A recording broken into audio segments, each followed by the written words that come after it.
Hi, welcome to episode 17. Yes. 17, can you believe we're at 17 right now?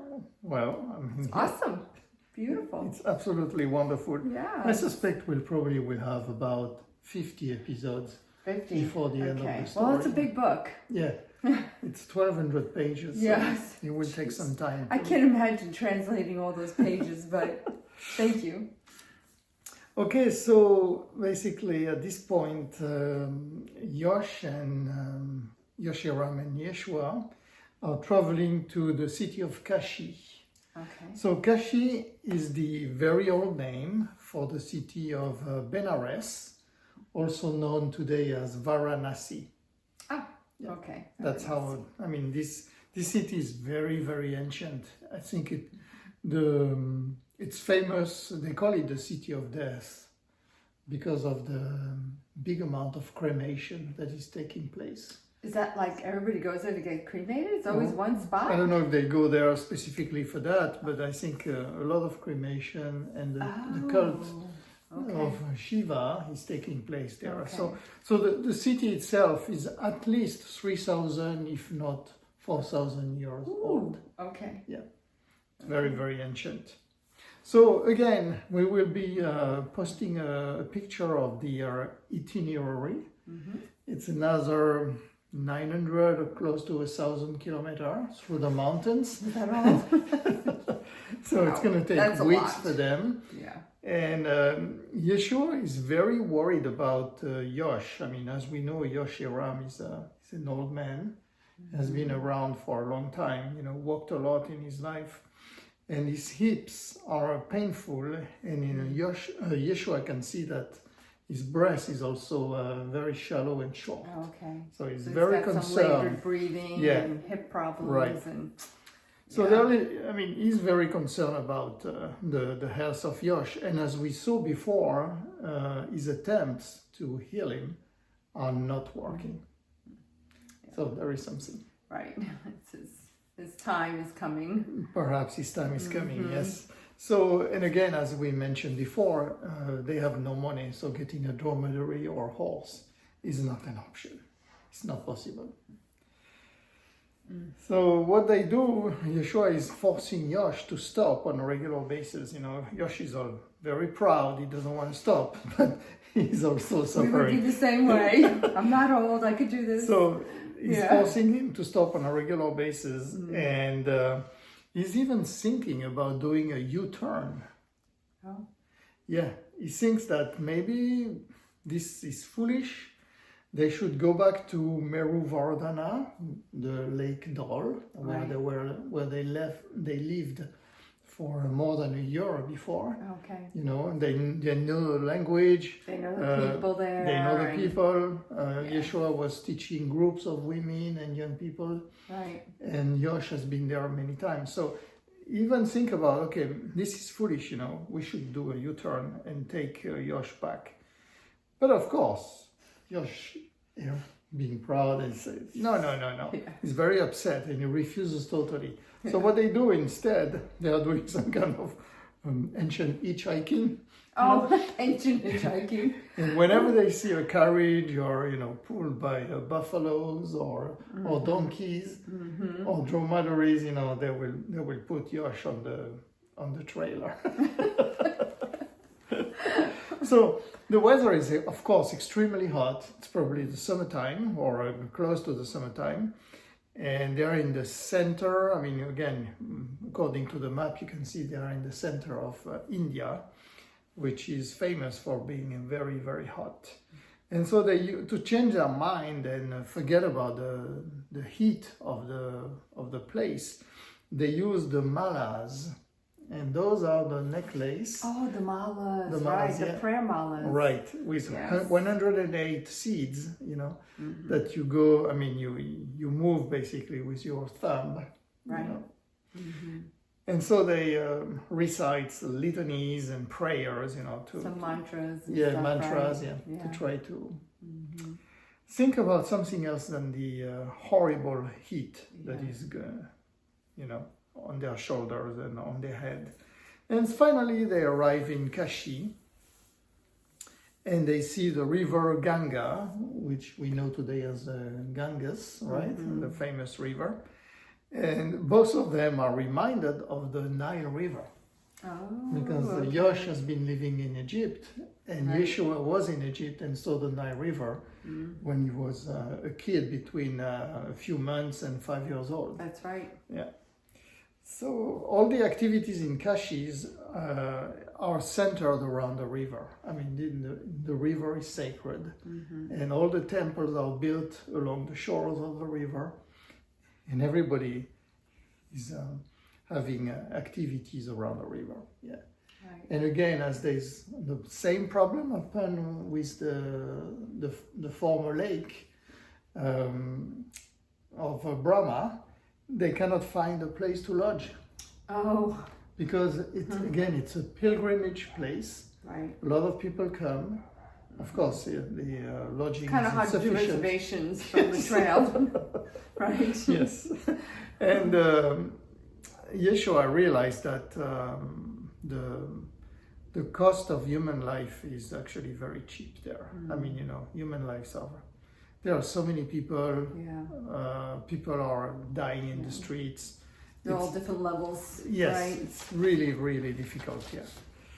And they see also a lot of monks and sadhus. I guess what they see is probably not that different from what it is today. Yeah.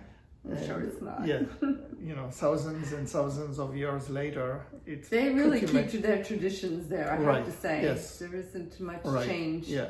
So they are surprised, the people are half naked or completely naked on the shore of the river doing their ablutions and, rituals, whatever they have to do. And so those two, our two fellows are staying again on some flat stones near my the shore, gosh. near the Ganga River. Okay. Yeah. And it's a perfect place if you want for the hygiene and access to the water and so forth. But it's also really dangerous because of the sun reflecting on the water Right. and heating them constantly all day long. Get burnt up. Yeah, exactly. Yeah. And Yeshua is wondering, what are they doing in this city? It doesn't yet understand why he's here. And he's thinking about maybe they should continue to Nagar, the city of Puri, which is the final destination. Okay. Yeah.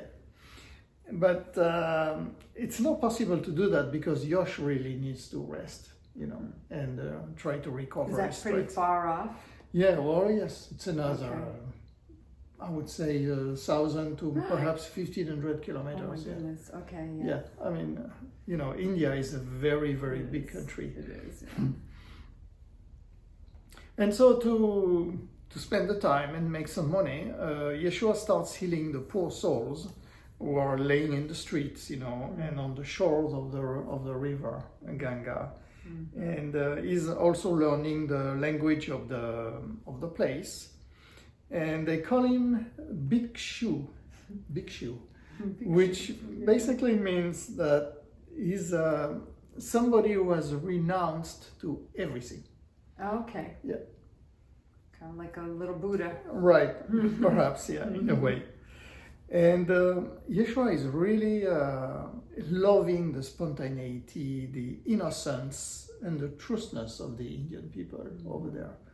He really likes it so much, and he finds it so different from the way the people in Judea are behaving. Right.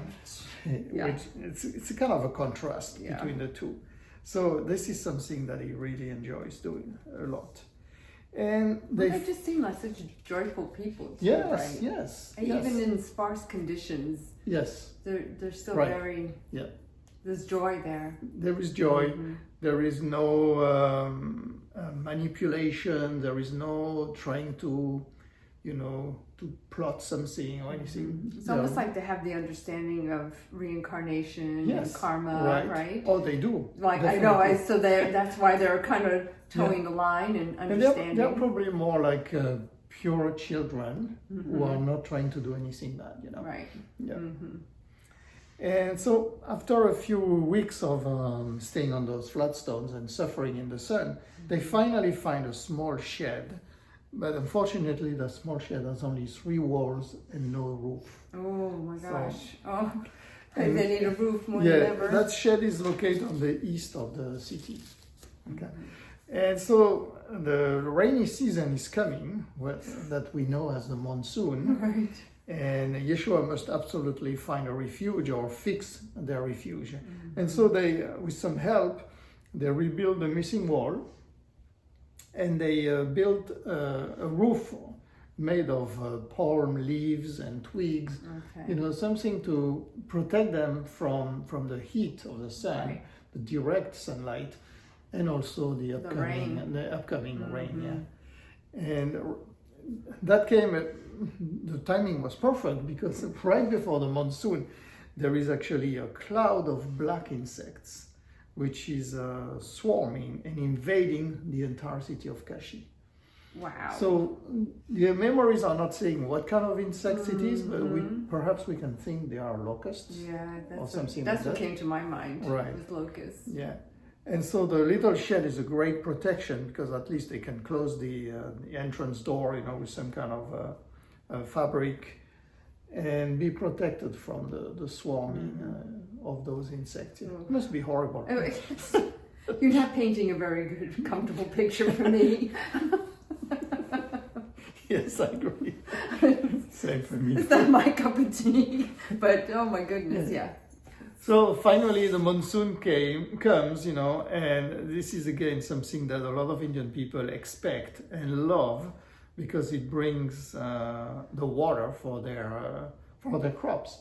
Okay. Without the monsoon, there would be no life in India, Desert. It would be a desert, yeah. And so, but Yeshua is very surprised by the violence and the intensity, the incredible and the sudden rain pour that are coming. Comes out of nowhere. Yeah, if you're not expecting it. Exactly, it's not used to it yet. I think maybe the closest we have here would be the kind of rain we have in Florida. Sometimes. Oh, that's right. When sky opens up at 3 and then the sun comes out at 4. You're drenched and then whoop, it's gone. It's crazy, yeah. Something. But so the heavy rain and the heat make it absolutely unbearable. The humidity is probably at 200% or 300%. Yeah. So they are staying in Kashi for quite a while, for months. And because of the monsoon, it's impossible for them to travel. They are stuck there. I mean, everything is muddy. The streets are turned into mud rivers or mud torrents. So it's not something easy. Yeah. And so during that time, Yeshua learns the use and customs of the people in Kashi. He's surprised to see so many sadhus naked. We mentioned that. Now, can you tell us what sadhus are? Okay, sadhus are basically, I think you could say that they are like people who have renounced to everything. Okay. They are trying not to hurt anybody. Some of them are to the point where they don't even want to squash an insect or something on the ground, and they will somehow try kind of like the Buddhists, right? Yeah, try to sweep the ground in front of them to make sure that nothing alive is going to be hurt. I reading about that before. I mean, it's an obsession with the respect of life in general, which is a good thing, right. And they are also spending their days in life, in prayers, litanies, and rituals, and keeping that vibration high. Yeah. So, and again, the fact that they are living naked or almost naked is something that would never happen in Judea. So again, Yeshua, coming from a different background, is a little bit surprised by that. Yeah. And so our Yeshua is now between 16 and 17 years old. Okay. I mean, it's not exactly precise how old he is, at this point. From the time he has been spending around the Dal Lake and then the Lake of Brahma, And then Kashi, we can suppose is between 16 and 17, yeah, something like that, yeah. And he has become very tall, with long hair and a short beard. Oh, okay. So I think his stature... He's maturing. Yeah, his stature, makes him Stand out. of the crowd. Indian people tend to be a little bit shorter, right, usually, and so he's probably standing out among the crowd, yeah. And he's observing also and studying the numerous cremation. Again, the city of Kashi or Benares or Varanasi is famous for the different places where you can cremate bodies. And the cremation... Is it because it's close to the river? Is that why? Yeah, they do it on the shore of the river. Oh, yeah. okay. And then all the ashes are basically dumped into the river. Oh, okay. That's how they do it, yeah. And so those cremations are taking place all day long, all night long. Oh my God. Every day. Oh my God. Yeah, it's to a point where they have to actually bring wood from far away so they can fuel all those fires, And it must really smell bad. Well, apparently they not. Use, leaves that have, maybe the wind is taking, yeah. So Yeshua realized that there is really nothing morbid about what they are doing. Sometimes, he sees also the corpse are like raising, lifted by the heat, or maybe by the wood, which is moving around. And it looks like they are coming back to life for an instant, Oh my gosh. But we know they are not. Yeah. And then the ashes, as we mentioned, are thrown into the river Ganga, which is flowing into the Pacific Ocean. Okay. So, and Yeshua find actually a certain beauty in all these fires. And I was able to find some pictures, and we will post that again on the video to show that actually by night it's quite spectacular. When I wouldn't say it's a fireworks, but you have all those fires, along the shores. It's actually they're cremating a lot of people at the same time. Yes. Oh, yes. Okay. Mm-hmm. So, and he finds a certain innocence into the way they operate that, this is done, basically, the corpses are surrounded by flowers. They are put into some kind of fabric and linen.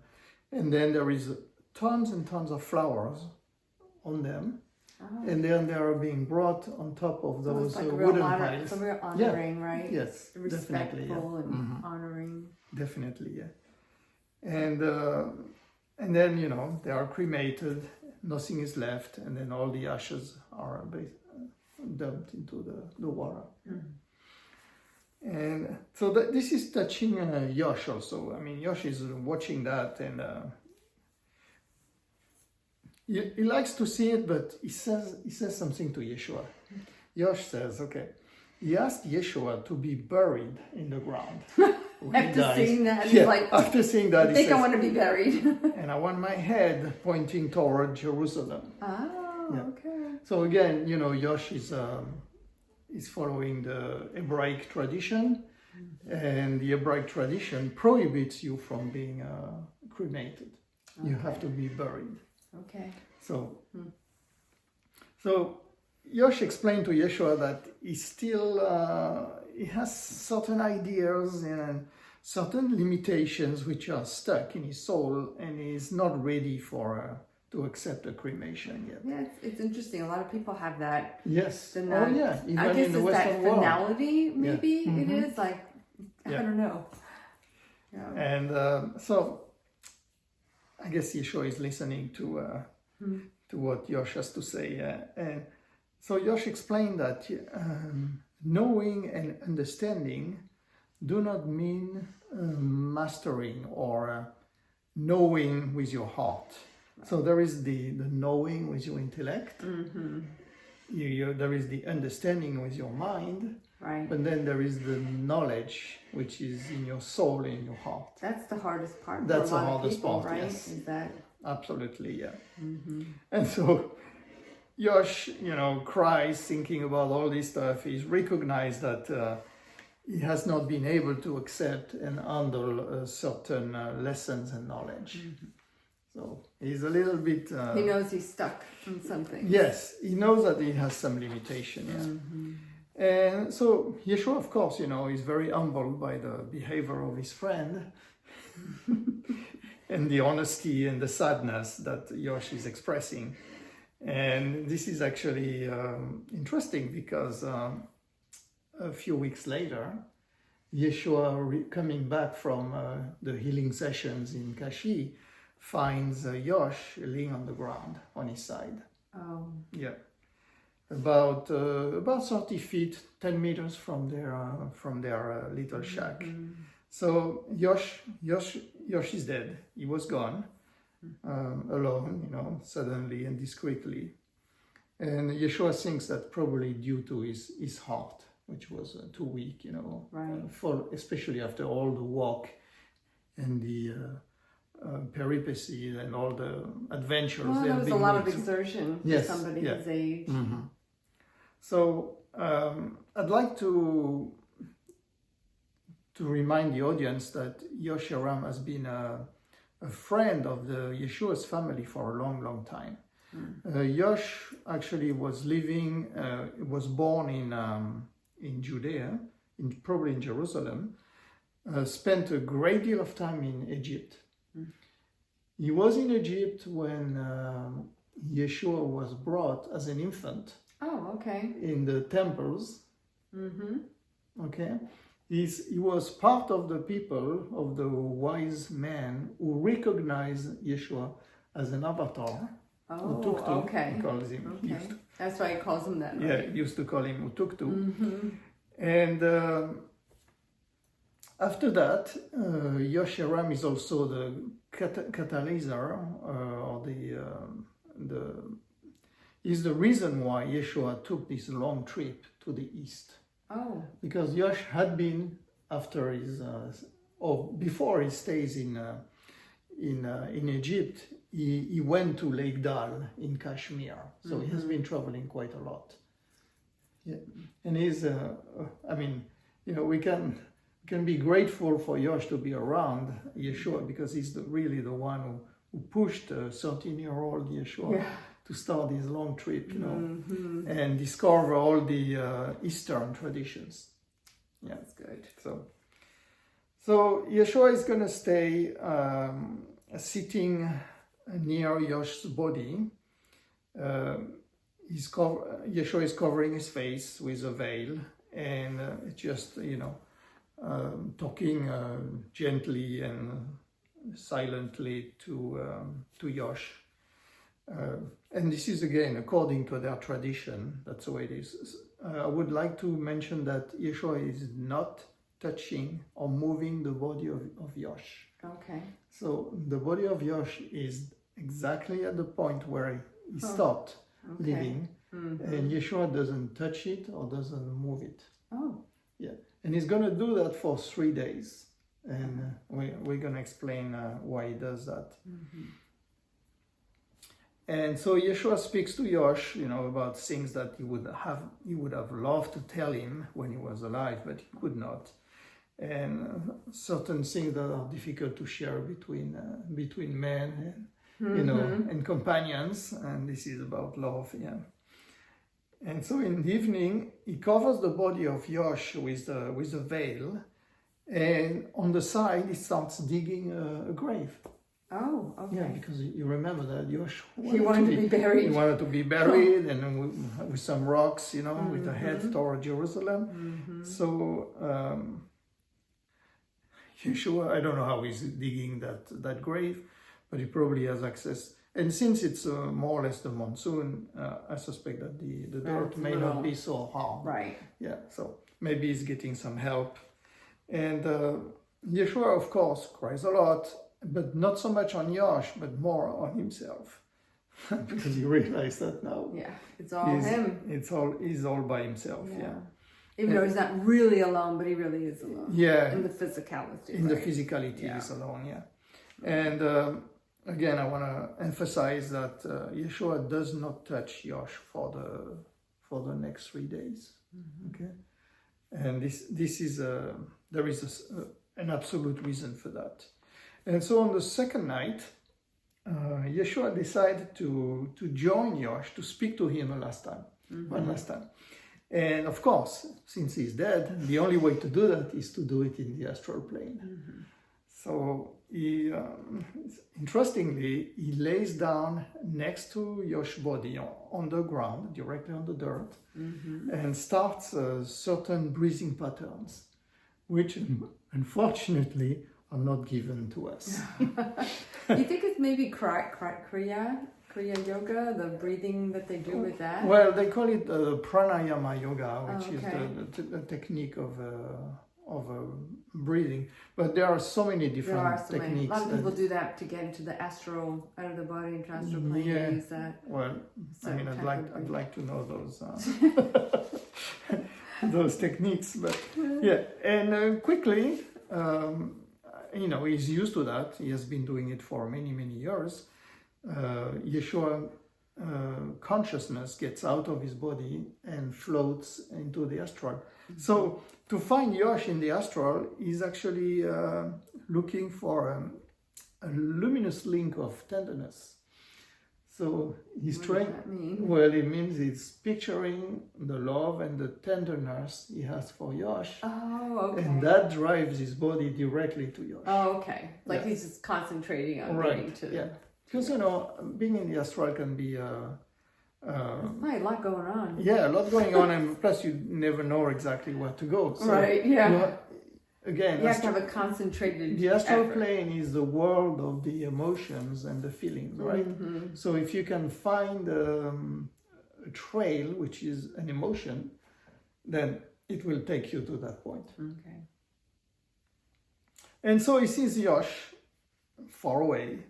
He's inside a majestuous, absolutely immense desert made of white light. And in the distance of that desert, you can see some buildings that looks like Egyptian temples. Oh, okay. So, so that's where he chose to go back to. Huh? Right. And there is this man all by himself walking, steadily and with all the vim and vigor. With plenty of vigor and proud and royal. Right. And he's walking toward those Egyptian temples, and of course it is Yosh Heram, but in his astral body. Oh, okay. Yeah. While his physical body is terminating the death process, which takes about 3 days, his astral body is already there. And so Yosh, turns back and see the presence of Yeshua in the astral plane. And he tells, who took to? It is nothing, I'm simply doing a little pilgrimage in my memories where I loved to live. Oh, because Yosh Heram really had a very strong connection with the Egypt. Okay. The land of what they call the red dirt. That's what he loves to be in. And he said, Yeshua, I told you, I explained that to you. There are some corners and nooks on my soul that I need to address and heal. Before going up to my home. So we could say this is some kind of like it is described in the Bardo Todol, it's an intermediate state where he's fixing and trying to figure out certain things before moving to the higher planes of the astral. Yeah. And so Yeshua, follows him a little bit, and then he responds that he also has certain things that he would like to say to you. From his heart, and these are things that you rarely say between men, even though they have been together. Especially for many back years. then. Yeah, especially back then. Yeah, and Yeshua just want to tell Yosh that he really loves him, and this is something that he has to say before they part for a long time. And so at that point. There are two souls, there are two astral bodies embrace each other for a short time. And then after that, Yeshua is pulled back into his physical body. Okay, that's it. You're out. Yeah, Come back.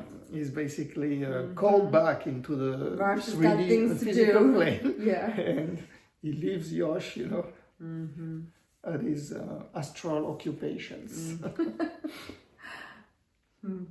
And so it starts raining when he comes back from his astral travel. It starts raining, and Yeshua covers Yosh's body with some kind of a coat they have, and he's actually quite happy because he wanted to come to a closure with Yosh about those feelings, and he's very, very happy that he could find him in the astral plane and talk to him. Yeah. That's sweet. Yeah, I think it's Yeah. because otherwise, and I think people used to do that, right? In the old days, the person who felt like they were going to die, they were calling the families or the friends and Right. and saying Their last certain goodbyes. things, certain things, just to come to a closure. Right. And this is exactly what Yeshua is doing. Yeah, I mean, how many times people wish they had that chance again to Yes. say I love you to someone or hug Exactly. them or even just pick up the phone and just Or forgive talk. them, for Forgive certain them. things. Forgiveness is huge, right? Yeah. So I get emotional.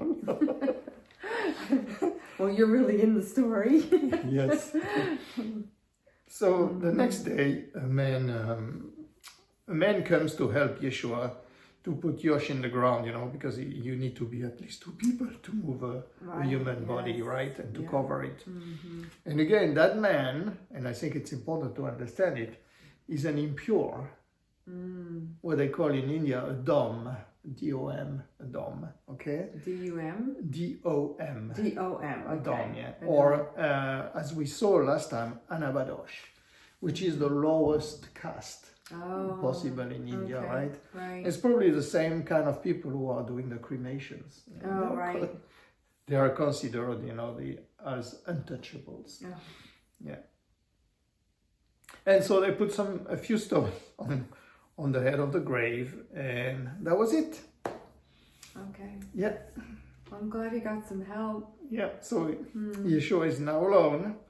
He's a few thousand miles away from finding. Do I keep going or do I go home? Right? Yeah. He knows he's on a mission, though. Definitely. Yeah. He's alone with Harun. His God, his father. Well, thank God he has that. Yeah, so after the death of Yosh, Yeshua is going to stay in Kashi, in Benares, for another 6 months. Oh, okay. Yeah. He realized that the place is really blessed, and he studies and learns among these people who have accepted him and Yosh, with absolutely no discrimination. Yeah. I mean, from the first day when they came in, nobody complained about them. Nobody said anything to them about the lack of, or the difference of religion. And how they look different, too. Yeah, how right? they look different, of course, they're, Because their skin is a little white. bit lighter. Yeah, lighter. Although I'm sure they were suntanned. They're probably pretty dark, but still not the same. And so, I mean, I think overall Yeshua falls in love with India in general, and their tradition and the colors, what they wear, the light, everything. everything. He's really very, very impressed. And just how easy they are to be around. Too, exactly, right? yeah.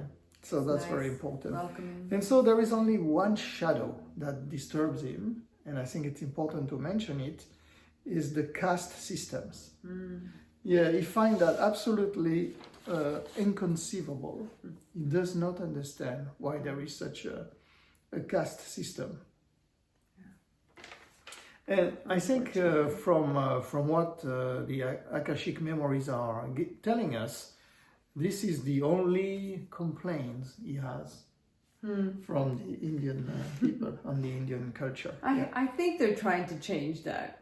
That might take a long time to change. Yeah. It's been so long. Yes, it has been. So it has been forever. It's very sad. Mm-hmm. Yeah. And so. But we have something like that too. I mean. Yeah, during those 6 months, we do have it. You're right. Even in our so-called Western world, there is the elite and then the rest of the people. Yeah. Right. And so during those the next 6 months that he's spending in Benares, he works with two sadhus on the shore of the river Ganga, and he deepens with them his knowledge of Hinduism and of Shiva. Okay. And actually the teaching goes both ways. He's learning from them, but the sadhus are also learning a lot of things from Yeshua. Oh, interesting. Yeah. Nice. So it goes To be both a fly sides. on the wall, huh? In those conversations. Yes. So Yeshua is surprised by their use and the posture, the yoga posture that they are doing. Yeah, the asanas, you know. Yeah. Be all bent up in all Right, kinds of and the long periods of fasting that those people are doing too, because sometimes they are fasting for weeks, and this is really impressive for get Yeshua. past 3 or 4 days, and can you imagine weeks? Mm-hmm. Wow. We appreciate the control of breathing, which we call the pranayama, also, which is similar to what he has been taught. Also in the mystery school of Carmel, you know. Again, the control of breathing is not part of the Hebraic tradition. This is something that you learn in the mystery schools. Yeah? Right. But people who are adepts of yoga and are also doing pranayama on a regular basis, yeah. And so this is where the story of Yeshua in Kashi, in Benares, ends. You know, our next episode will be the next segment of his long journey, when he's gonna reach the city of Puri on the eastern side of India, next to the water, to the sea. And I just wanted to, maybe we could talk about a couple of points, if you want. Sure. You know, that cremation versus burying when you're dead. I don't know. I mean, our societies, you know, our culture put a very big emphasis on the physical body. For the majority of people, physical body is the only thing that exists. Right? When the physical body is dead, there is nothing else. Right. When in fact, it is simply a vessel. Right. You know, a cloth. Right. You know, a set of clothes. Something you use while you're here. We use for a certain time, right. And then we move on to other things. Yeah. Right. And so in our culture, you know, there is this desire to preserve and keep the body, you know, as much as possible. Right. It feels safer to get put in a coffin, right? I don't know. Some people, not me, but some people feel, I don't know. Yeah. I don't know what it is, honestly. Yeah. I know that more and more, you know, now the cremation is being used, and I think it's a good thing because we have a limited amount of space for all the people. I would like also to bring some aspects which are less known, is that the embalmment and the burying does not disintegrate or terminate certain principles of the body, which may cause some problems. Oh, okay. Yeah. So as we know, the body has a physical envelope, physical appearance, right? But to energize it, there is what is called the etheric body. And this is why there is this duration of 3 days during which the etheric body slowly detach from the physical body. Okay. So the energy basically is being So it takes a little bit. It takes 3 days. 3 days. It takes 72 hours, yeah. Minimum 72 hours, yeah. And so during that time, the physical body should not be touched or transported or modified. And I find it absolutely horrific that the embalmment would take place during that time. Right. Where basically they suck away all the fluids in your body and replace them with some alcohol. Formaldehyde. And formaldehyde, This is really bad.